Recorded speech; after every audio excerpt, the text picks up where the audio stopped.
All right. Good afternoon, everyone. This is Rich Swerbinsky with the Mortgage Collaborative here once again with the last week in Mortgage Today, our weekly whirlwind through all the latest in the mortgage industry. Each week, I am lucky to be joined by one of our lender members. And this week in the co-pilot seat, the COO of Gold Star Financial Mortgage, AJ Franchi. AJ, thanks for joining me. Thanks for having me today. And a new baby, your first baby. Yeah, about a month in. Yeah, so newish. Yeah, first one. So it's a big adjustment, but it's been great so far. That's awesome. Yeah, it's a boy or a girl? It's a boy. Oh, it's a boy. Cool. Yeah, so very excited. You're up in Ann Arbor, right? Correct. Yep. Yeah, we're in Ann Arbor. We're headquartered in Ann Arbor, Michigan. So it's going to be a Buckeye fan baby, right? I don't think so. I don't think so. All right. Bad joke out of the way. And just a reminder, as always, this interactive program, any questions, comments, thoughts, jokes, anything that anybody has for AJ or I, please feel free to voice them aloud and we'll incorporate them into the show. So AJ, I'm going to start with just the general business climate so far this year. Mm-hmm. The tick up in rates here these last 3 weeks. We've just been hearing anecdotally from our members that a little slowdown in applications, but after a really busy January. Is that the same experience you guys have seen? Yeah, that's the experience we've had. So we started the year really strong, especially for January and February, and especially because a large portion of our business is in the Midwest. We usually see a pretty big decrease in the first quarter compared to Q2, 3, and 4. And we came into Q1 this year in a very strong position and had months that were up over 100% of our normal January. So pretty exciting start to the year for us. And we've seen a little bit of a slowdown in applications as well, but nothing substantial, not what we would have expected. And we're excited for the year ahead. Yeah, I just got done writing the executive summary for our data benchmark tool, TMC Benchmark. And so I was analyzing the January data. I was shocked to see January new applications up almost 21% over December. I knew January was a good month, but it seemed like we got a little slowdown at the end of the year, just the holiday stuff. And then boom, as soon as the new year hit, right out of the gate. So that should make for a good first quarter, right? Absolutely. Absolutely. Yeah, I think it's going to be a great first quarter and, keeping the machine primed going into purchase season.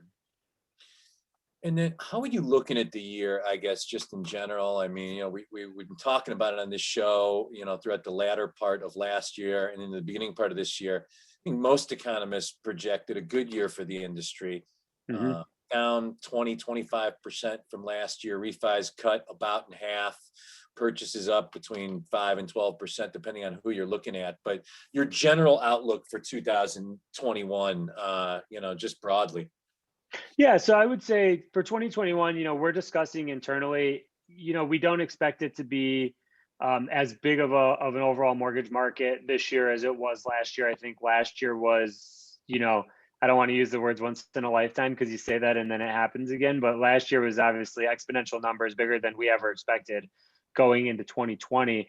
I do think that this is going to be a big year of opportunity though, right? For those that came out of 2020 positioned really well and were able to execute really effectively in 2020. I think that there's a big opportunity this year to grow, to capitalize on, the infrastructure that was put into place last year. I think that most at this point, and I know we've adjusted, to this new market.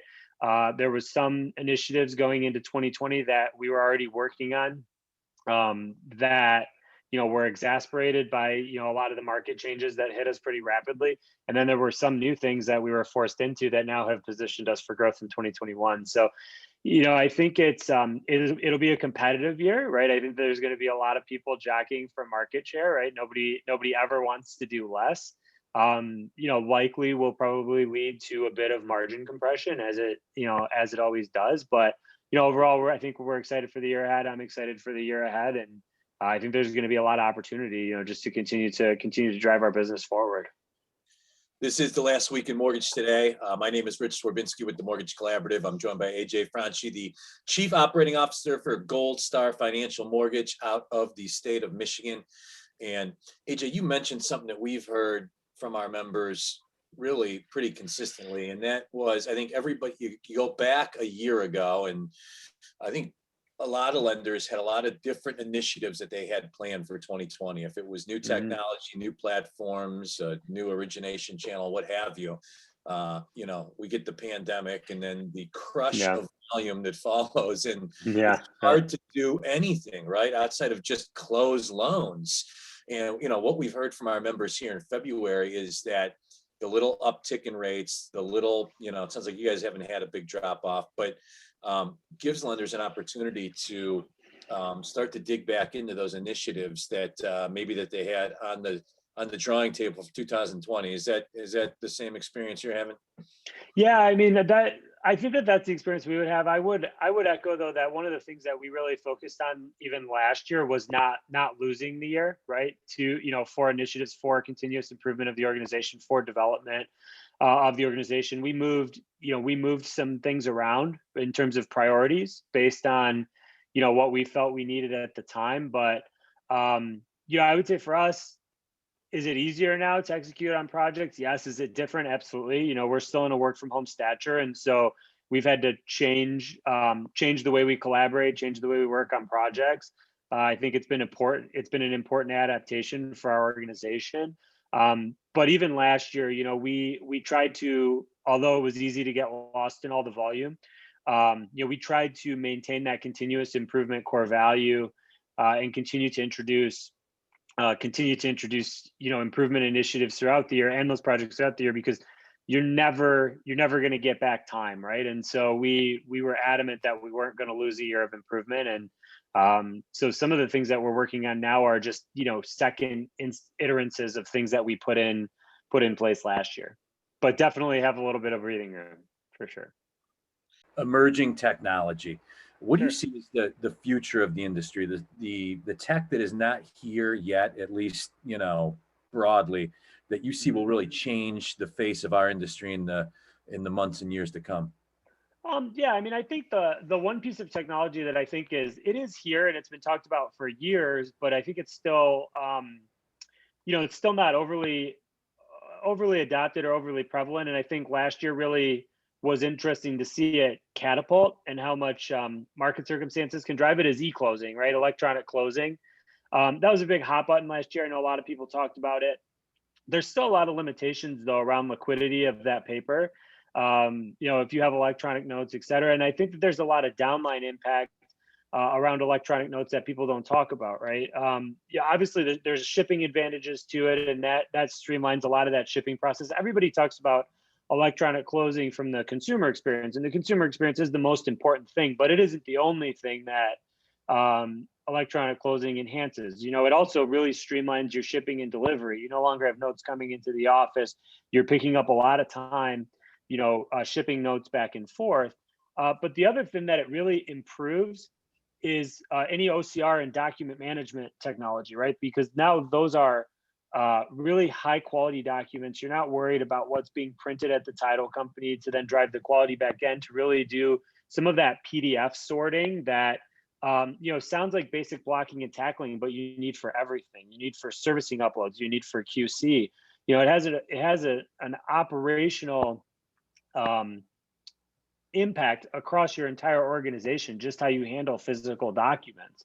And so I think that that's still the big one, right? That's what we're really focused on, is how do we get more and more closings into electronic signatures? Because not only does it improve the borrower experience, but there's also a lot of internal efficiency that comes from that isn't closing related, right? It's post closing related, it's shipping related, it's QC related. Then there's a lot that you can do if you have a high quality scan with OCR, right? With automatic document sorting, that'll really streamline your process. So I think that that's still a big one that people are really just starting to scrape the surface of. And really has a lot of potential to bring a lot of efficiency into a lot of different organizations.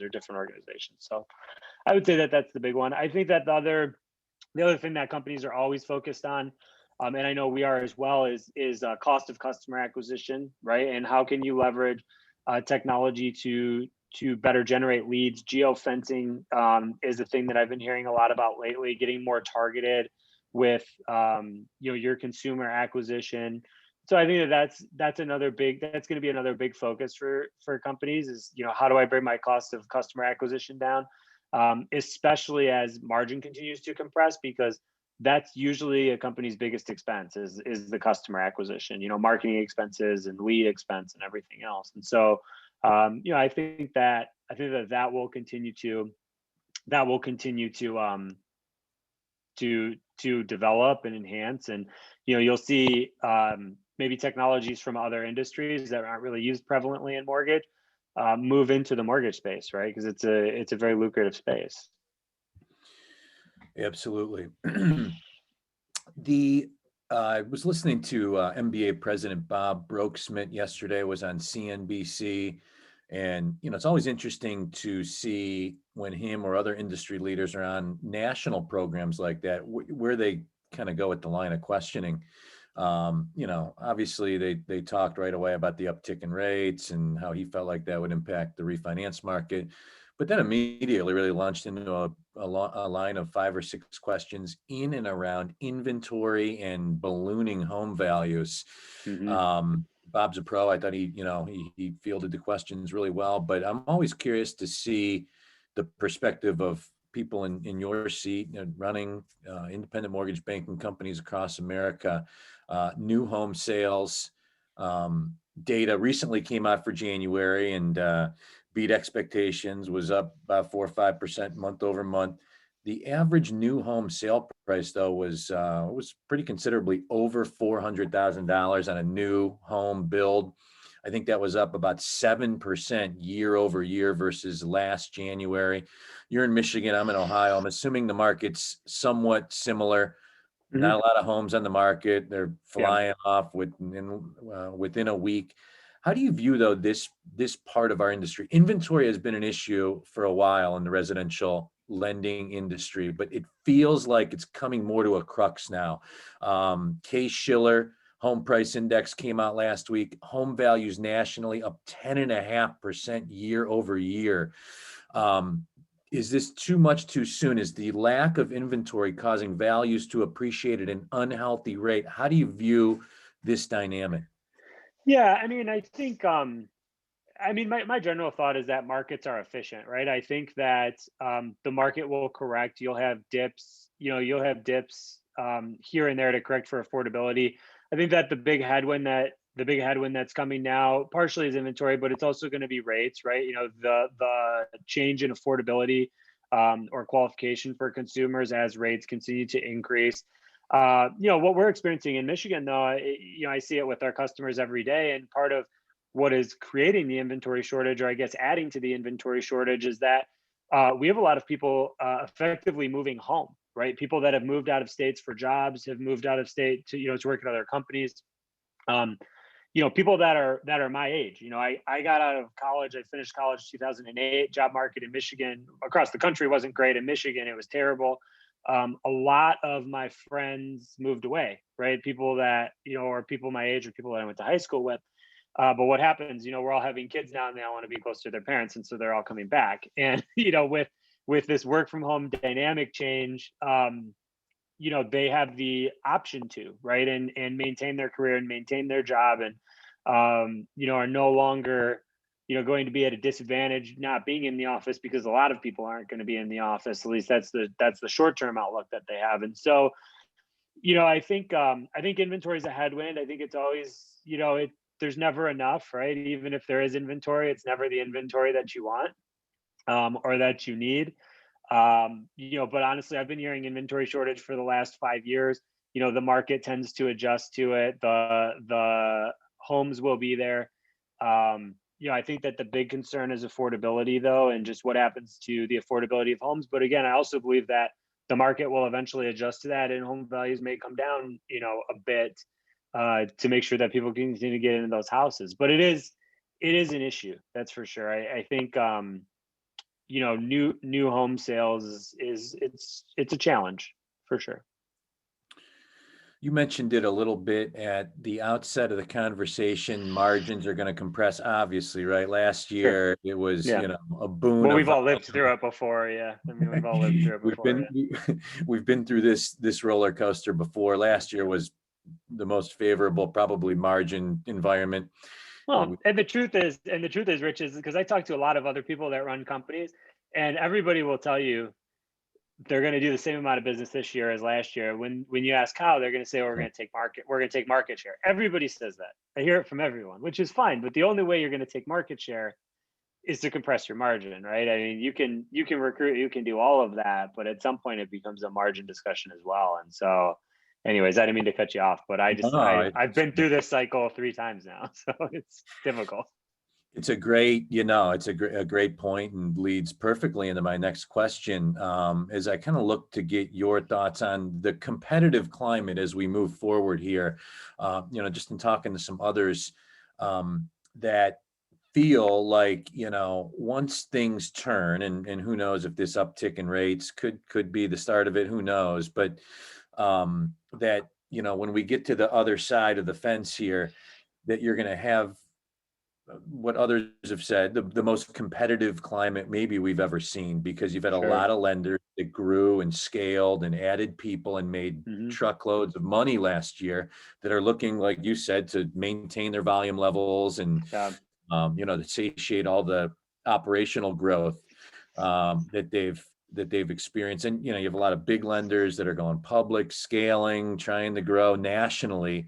How Hmm. do you view the competitive climate and the competitive landscape? How do you feel that's going to emerge as we fast forward here deeper into 2021? Do you think it's good? Do you share that sentiment that you could see a really cutthroat, low margin, tough climate? Yes, right, because we've seen it before. We've seen it before, and I agree. I think the majority of lenders are probably even more well capitalized to compete in a market than they were the last time. Which I think the last time I would say was probably 17 and 18 was the last time that that it was like that. 19 somewhat, but 19 was kind of a good year for most. So I think that will continue. I mean, look, I think that you have to, as an organization, you have to define your differentiator. We're otherwise in a commodity business, so understanding what your differentiator is, understanding what your consumer experience is, and then being able to execute efficiently. Right, that's what you're going to have to be able to do to compete. You can't be out of market, but those other items are important too. Otherwise it just becomes a race to the bottom of who's going to do it the cheapest. But everybody also has capacity constraints, and so it'll be interesting to see how much people really built up their systems and their operations last year to be able to efficiently manufacture the loans and what they need to do going forward. Because I have a feeling that because there was so much volume last year, people built up their operations, but I'm not sure how efficient it all is, right? And so that's going to be the big shift. And I think that that's really where the competition is going to emerge, is who's willing to make those investments. And people have the capital to do it, right? But who's willing to make those investments to get to that point? Because that's what you have to do in order to be able to compress margins. You have to be efficient at manufacturing. You have to be streamlined, and you not only have to be efficient, but you also have to be able to drive quality, because that will become an issue as well if people don't keep their fingers on the pulse. So I think that that's probably where the competition is going to go, is not so much just who can do it the cheapest, but who can do it the most efficiently, to be able to do it the cheapest. And I think a lot of people lost sight of that last year. I could be wrong, but just talking to people, I think a lot of people lost sight of that last year. It was just a money grab, and that's okay. But you know, you have to turn that ship, and you have to do it sooner than later. This is the last week in Mortgage Today. My name is Rich Swerbinski with the Mortgage Collaborative. I'm joined by AJ Franchi, the COO of Gold Star Financial Mortgage. And got about 5 minutes left in the program today. And I had a question come in the chat. Given the volume last year, what technology was most valuable to you that allowed you to flex your operations? Yeah, so probably the most valuable technology that we put in, and we entered servicing last year. And so for those of you that are in servicing, and for those of you that aren't, it's not, boarding servicing is not the most streamlined process. And especially with the amount of volume that came through, the um, compression of servicing values that you were getting from aggregators.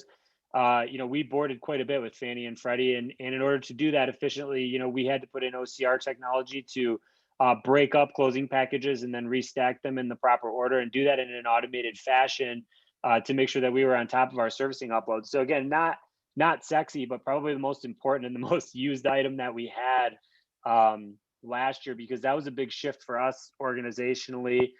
Continues to be a focus, and there's a lot of, we definitely had to force the efficiency because there was a lot of inefficient process there, and so that was probably the biggest one.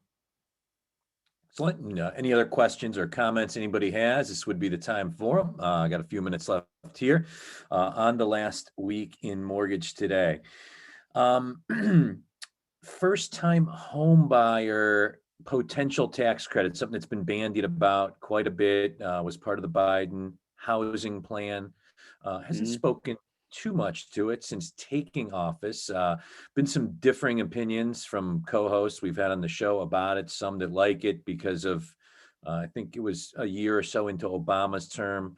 There was a first-time home buyer tax credit, some really positive Yeah, impact yeah, on first-time home buyers and the purchase market. Others that feel that it could accentuate the value issue and add almost fake value to homes because of the credit given. How do you look at an initiative like that as someone that's running a mortgage company? yeah. So I'll give you from a mortgage company perspective, and then I'll give you from a personal perspective. So personal perspective first. So the biggest financial mistake that I've made in my life was not buying a house in 2009. Everybody was telling me that I should have. I was 22 years old. I had just gotten out of school. I was working at Gold Star. I was making enough money to do so, right? But I was 22 years old, and I didn't want a house. I didn't want to be tied anywhere. That wasn't what I wanted. And I look back at that. Obviously, the market was a lot different then, right? Home values were at all-time lows.